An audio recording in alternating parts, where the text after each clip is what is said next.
सुप्रभात छात्रों। हम जायसी की जानकारी ले रहे थे। कल हम देख रहे थे जायसी के काव्य का कला पक्ष। कल हमने जायसी का जो ग्रंथ है पद्मावत, उसके बारे में देखा। जैसे पद्मावत की कथा वस्तु हमने देखी, अखरावट क्या है, आखिरी कलाम क्या है, उसके बारे में भी जानकारी ले ली। अखरावट में जीव, ब्रह्मा, सृष्टि, ईश्वर, धर्माचरण, इसमें इसका विश्लेषण है। आखिरी कलाम में सृष्टि के अंत का और उनके जो मोहम्मद साहब गुरु जो मानते हैं तो उसका वर्णन उसमें है। और पद्मावत जो है अक्षय कीर्ति का ग्रंथ उनका जो है उसकी कथावस्तु कल हमने देखी है। तो कथावस्तु में यानी पद्मावत का नायक जो है राजा रत्नसेन है और नायिका जो है यानी सिंहल द्वीप की राजकन्या यानी पद्मावती है। और सिंहल द्वीप जो है वह हम गोरख पीठ जो है गोरखनाथ या गोरक्ष पंथ का यानी महत्वपूर्ण माना जाता है। तो ऐसे जो है गोरख प्रेम का जो सिद्धि पीठ है वो सिद्धि पीठ मान जाता है। तो ऐसे जो है यानी जायसी का काव्य का कला पक्ष हम देखते हैं। तो कला पक्ष में हमने ये भी देखा कबीर के फटकार के कारण समाज थोड़ा सुधार रहा था और उसी समय यानी जायसी प्रेम के काव्य लेकर आ गए और इसका इतना अच्छा असर समाज पर दिखाई देने लगा कि यानी मुस्लिम लोग यानी हिंदुओं की राम कहानी, लैला मजनू की कहानी, नल दमयंती कहानी सुनने के लिए लालच दिखाई देते हैं और मुस्लिम समाज की लैला मजनू की कहानी सुनने के लिए ये लोग लालयित होते रहे हैं। तो इन्हें जे अहिंसा तत्व जो है बौद्ध और जैन संप्रदाय में उसका भी कई लोग उपयोग करने लगे। इसके प्रभाव के कारण कई मुस्लिम लोग यानी अहिंसा तत्व को यानी स्वीकारने लगे थे और इतना परिवर्तन हो गया कि यानी कई मुस्लिम लोगों ने मांसाहार त्याग दिया। इतना काफी परिवर्तन इसमें हमें दिखाई देता है। इस समय कुछ मुसलमान भाविक फकीरों ने साहित्य के क्षेत्र में प्रेम की कहावतों को कहना भी इन्हें प्रारंभ कर दिया। इतना असर उसी समय हमें दिखाई देता है। जायसी का काव्य और कबीर का काव्य यह एक समन्वय का कार्य करता हुआ दिखाई देता है। राजा रत्नसेन हीरामन तोते द्वारा पद्मावती के सौंदर्य का वर्णन सुनकर बेसुध हो जाता है। इसे इस अवस्था में परम ज्योति के आनंद की अनुभूति होती है। हीरामन तोता यह है यानी कौन है, यानी माया का प्रतीक माना जाता है। तो वो हीरामन तोता उसको यानी रानी पद्मावती का सौंदर्य बखान कर देता है तो राजा यानी बेसुध हो जाता है। उसे इस अवस्था में परम ज्योति के आनंद की अनुभूति होने लगती है, किंतु सावध होते ही उसे ऐसा प्रतीत होता है जैसे कोई बावला जागृत हो गया है।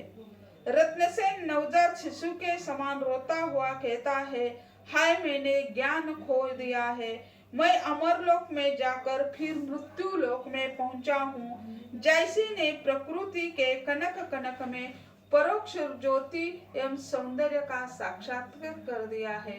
या यानी उन्होंने यानी सौंदर्य श्रृंगार का वर्णन करते समय श्रृंगार का तो ने 12 मासा में वर्णन कर दिया है और विरह वर्णन जो है वह यानी विरह वर्णन 12 मासा में और संयोग श्रृंगार का वर्णन षड ऋतु में कर दिया है और प्रकृति का भी वर्णन उन्होंने कर दिया है।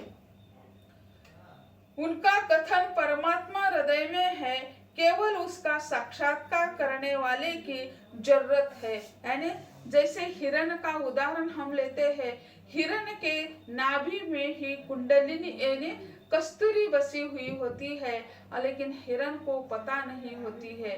तो उसे बताने वाला होना चाहिए हर एक के हृदय में। यानी जैसे हम देखते हैं यानी आत्मा होता है, हमें पता नहीं होता तो उसे हमें ढूंढने की आवश्यकता होती है। तो यह परमात्मा यानी साक्षात्कार करने वाला कौन है, तो गुरु का यानी यह हीरामन तोता जो है वो गुरु का काम कर देता है। मार्ग बताने का काम हीरामन तोता कर देता है। जिस दिन जीव को उक्त रहस्य का पता चलता है तो उसी दिन विरह ज्वाला में जलने लगता है। गुरु उसका मार्गदर्शन करते हैं। जीव के मार्ग में अनेक बाधाएं आती है। तो यह यानी सिंहलद्वीप तक राजा रत्नसेन को ले जाने वाला तो तोता जो है, तो तोता यहाँ काम कर देता है, गुरु का काम कर देता है। जीव निरंतर आत्मा की खोज में लगा रहता है और अंत में उसे परमात्मा के दर्शन होते ही है। यही रहस्य की चरमावस्था है। इसी का वर्णन जायसी ने अपने पद्मावत प्रबंध काव्य में कर दिया है।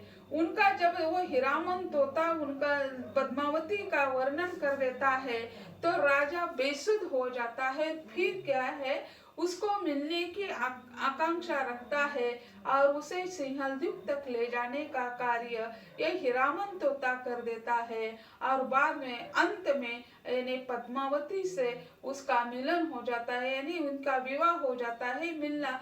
तो यह जो है यानी यह रहस्यवाद की अंतिम स्थिति है। जो कबीर ने कहा था कि लाली मेरे लाल की जित देखो तित लाल, लाली देखन मैं चली मैं भी हो गया लाल। यानी ईश्वर और भक्त इसमें अंतर नहीं रहता है। यही अवस्था जो है कबीर के यानी साहित्य में और यहाँ भी जैसी के साहित्य में भी यही रहस्यवाद दिखाई देता है। जैसी के काव्य का भाव पक्ष।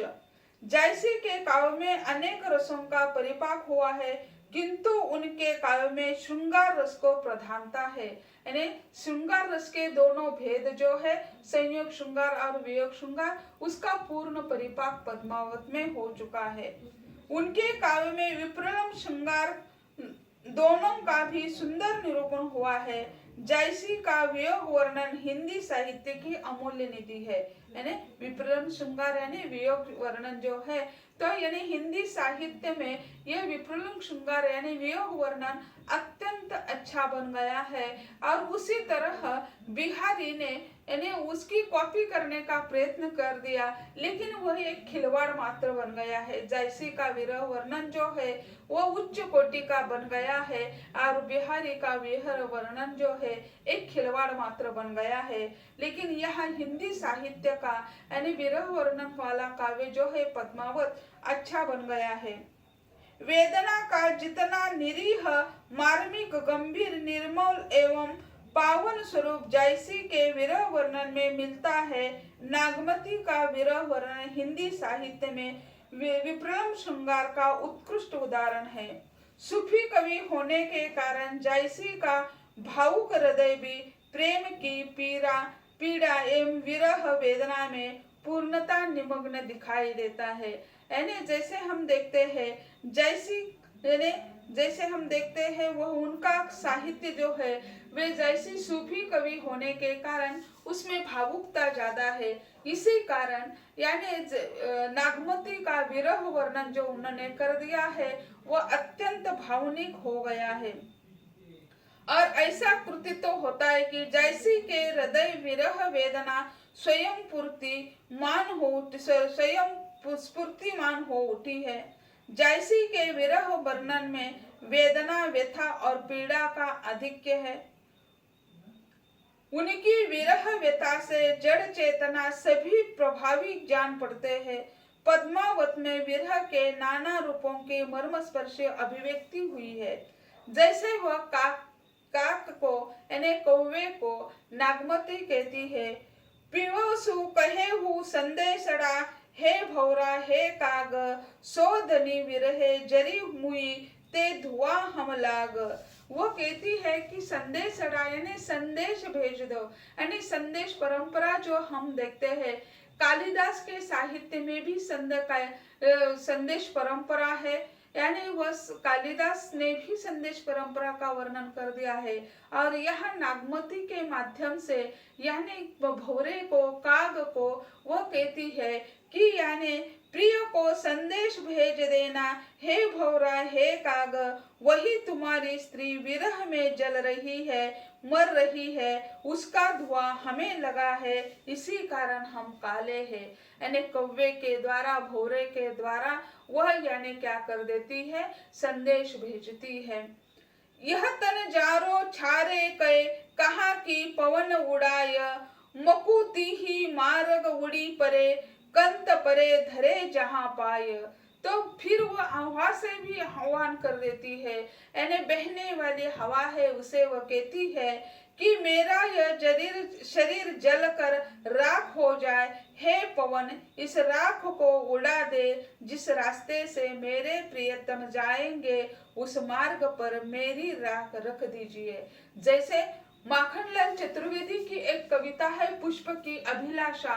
तो यह पुष्प की अभिलाषा भारत स्वतंत्र होने के पहले यानी एक फूल के माध्यम से माखनलाल चतुर्वेदी ने कविता लिखी।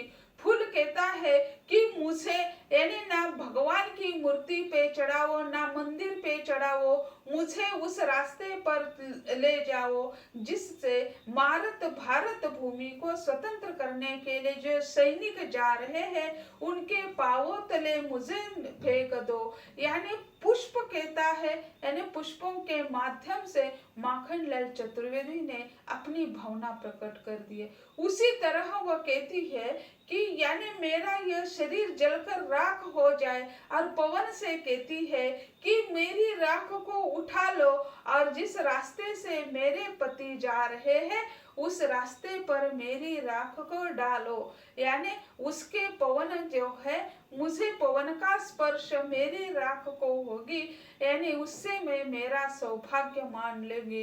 यह भारतीय संस्कृति हमें दिखाई देती है कि जब यानी राजा रत्नसेन और पद्मावती वापस आ जाती है और उसी समय अलाउद्दीन उस पर आक्रमण कर देता है और उसमें राजा रत्नसेन मारा जाता है। रत्नसेन मारा जाने के बाद पद्मावती को प्राप्त करने के लिए अलाउद्दीन आ जाता है। तो उसी समय पद्मावती, नागमती और बहुत सारे उनके साथ स्त्रियां स्वयं को जौहर कर देती है, स्वयं को अग्नि में समर्पित कर देती है। तो ऐसे जब वह वापस आ गया अलाउद्दीन, तब उसे क्या मिला? राख ही मिल गई। यानी वह राख नागमती की कौन सी, पद्मावती की कौन सी, ये तो उन्हें पता नहीं है। तो सौंदर्य उन्हें प्राप्त करने के लिए आया तो हाथ में लगी उनके राख ही। तो ऐसे जो है जयसी का भाव पक्ष इसमें दिखा दिया है, भावना का चित्रण कर दिया है, वियोग वर्णन का उन्होंने वर्णन कर दिया है। कला पक्ष के प्रति हम देखते हैं जयसी के काव्य में प्रकृति चित्रण के विविध रूपों का चित्रण किया है। जयसी ने प्रकृति में सर्वशक्तिमान परमात्मा का प्रतिबिंब देखा है। उनके काव्य में प्रकृति को प्रतीकात्मक रूप में चित्रित किया है। प्रकृति के माध्यम से आध्यात्मिक अर्थों को अभिव्यक्त किया गया है। जयसी ने प्रकृति को उपदेश के रूप में भी चित्रित किया है। इन्होंने अपने काव्य में मानवीकरण का भी प्रयोग किया है। षड ऋतु वर्णन में भी जयसी ने प्रकृति के उद्दीपन रूप का चित्रण कर दिया है। यानी मानवीकरण, यानी जैसे उन्होंने पवन को स्वीकारा, पवन को कहा कि राख ले लो और मार्ग पर जिस रास्ते से मेरे पति जा रहे उस रास्ते पर डालो। काग को, भौरे को उन्होंने कहा है कि यानी संदेशा भेज दो। तो ऐसे प्रकृति के अभिन्न हिस्से है, तो उसके माध्यम से संदेश परंपरा यहाँ प्रस्तुत होती है। प्रकृति का अतिशयोक्तिपूर्ण चित्रण भी उनके काव्य में मिलता है। जैसे प्रकृति के कनक कनक में उस परम सत्ता का आभास पाते हैं। जैसी ने कहीं कहीं वस्तुगण परिगण शैली का भी प्रयोग किया है, किंतु उतना उपयुक्त नहीं लगता है। जैसे की जो साहित्य की जो भाषा है वह शुद्ध अवधी भाषा है और इसमें उन्होंने यानी अपनी रचना की है। इसी कारण जो अवधी भाषा है वह प्रसाद और माधुर्य गुण के लिए प्रसिद्ध मानी जाती है और प्रसाद गुण बहुत मात्रा में है। भाव प्रकाशन की क्षमता जैसे में प्रचुर मात्रा में है। उनकी भाषा में मार्दव, सौष्ठव, सुगठित वर्ण विन्यास और लालित्य गुण दिखाई देते हैं और कहीं कहीं जैसे के साहित्य में या यहाँ उर्दू और फारसी के शब्दों का भी प्रयोग हुआ है, क्योंकि ये सूफी संत है, यानी सूफी साहित्य का उन पर प्रभाव है। इसी कारण उर्दू और अरबी भाषा, फारसी भाषा का प्रभाव दिखाई देता है। जायसी ने मुहावरों और कहावतों का भी प्रयोग भी स्वाभाविक रीति से किया है।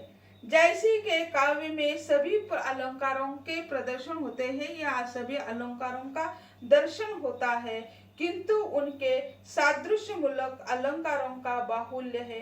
अनुप्रास, श्लेष, यमक, उत्प्रेक्षा, अतिशयोक्ति, दृष्टांत ऐसे आदि अलंकारों का भी उन्होंने यानी सफलता से प्रयोग किया है। और उनके छंद जो है यानी पद्मावत लिखा है, तो उसमें दो छंदों का जिक्र उन्होंने किया है। दोहा और चौपाई का उन्होंने सफलता पूर्वक चित्रण कर दिया है। दोहा और चौपाई यानी दो पंक्तियों वाला होता है, उसे दोहा कहा जाता है। चौपाई यानी चार पंक्तियों वाला होता है, उसे चौपाई कहा जाता है। दोहा और चौपाई का उन्होंने प्रयोग कर दिया है। उनकी मसनवी शैली अपने ढंग की एक विशिष्ट शैली है, यानी उनकी जो शैली है लिखने की, जो मसनवी शैली में उन्होंने पद्मावत लिखा है, वह यानी उनकी एक विशिष्ट शैली है। जायसी की शैली का आत्मा भारतीय है, यानी उनकी जो मसनवी शैली का चित्रण उन्होंने कर दिया है उसका आत्मा भारतीय है, क्योंकि जिस पर उन्होंने लिखा है, जो नायक नायिका है वे भारतीय है और भारतीय रीति परंपरा जो है उसका चित्रण उन्होंने किया है। ठेठ अवधि के पूर्वीपन को अपनाया है। जायसी महान कवि है। पद्मावत जायसी की अक्षय कृति का स्रोत है। यह भक्ति में विरह काव्य है। इस काव्य में मानव जीवन के चिरंतन सत्य और प्रेम तत्व की उत्कृष्ट कल्पना है। पद्मावत फारसी लिपि में लिखा गया है। यानी जैसे हम देखते हैं लिपि के जो प्रकार है, देवनागरी है, खरोष्टी है, ब्राह्मी है, गुरुमुखी है। तो गुरुमुखी में पंजाबी भाषा लिखी जाती है और देवनागरी लिपि में हम देखते हैं मराठी, हिंदी लिखी जाती है। लेकिन यह पद्मावत जो है फारसी लिपि में लिखा हुआ है, इसी कारण फारसी और उर्दू के शब्द उनके यहाँ आए हुए हैं। तो ऐसे पद्मावत जायसी जो है वो पद्मावत के लेखक माने जाते हैं और उसमें उन्होंने भारतीय पद्धति का भी अवलंब कर दिया है। मेरे नायक और नायिका भारतीय है, ऐसे होते हुए एक मुस्लिम कवि है, मुस्लिम होते हुए भी उन्होंने भारतीय संस्कृति का यानी बहुत सूक्ष्मता से अध्ययन करके उसका चित्रण करने का प्रयत्न कर दिया है। तो यानी बाबर के काल में यह उनका काव्य प्रकाशित हो गया है पद्मावत, और हिंदी साहित्य का विरह काव्य के रूप में एक श्रेष्ठ काव्य माना जाता है। तो ऐसे जायसी जो है प्रेम काव्य लिखने वाले, जैसे यानी दो जो भक्ति की शाखाएं थे, सगुण और निर्गुण, और निर्गुण में ज्ञानाश्रयी और प्रेमाश्रयी। ज्ञानाश्रयी के प्रवर्तक कबीर को माना गया, प्रेमाश्रयी के प्रवर्तक जायसी को माना गया। और जायसी के 3 ग्रंथ है, अखरावट, आखरी कलाम और पद्मावत। पद्मावत जो है वह उच्च कोटि का साहित्य माना जाता है, जो हिंदी साहित्य के विरह काव्य में भी उसका स्थान महत्वपूर्ण है। और वह जैसे हम देखते हैं पद्मावत का कालावधि हम देखते हैं तो वह बाबर के काल का माना जाता है। और यह यानी उसी समय, जैसे कई लोग कहते हैं कि पद्मावत यानी उनके 27 जब उनकी आयु 27 साल की थी उसी समय उन्होंने पद्मावत लिखा, ऐसा कहा जाता है। यानी आयु, जैसे हम देखते हैं आयु का साहित्य लेखन के लिए आयु का कोई बंधन नहीं होता, ऐसे मानते हैं।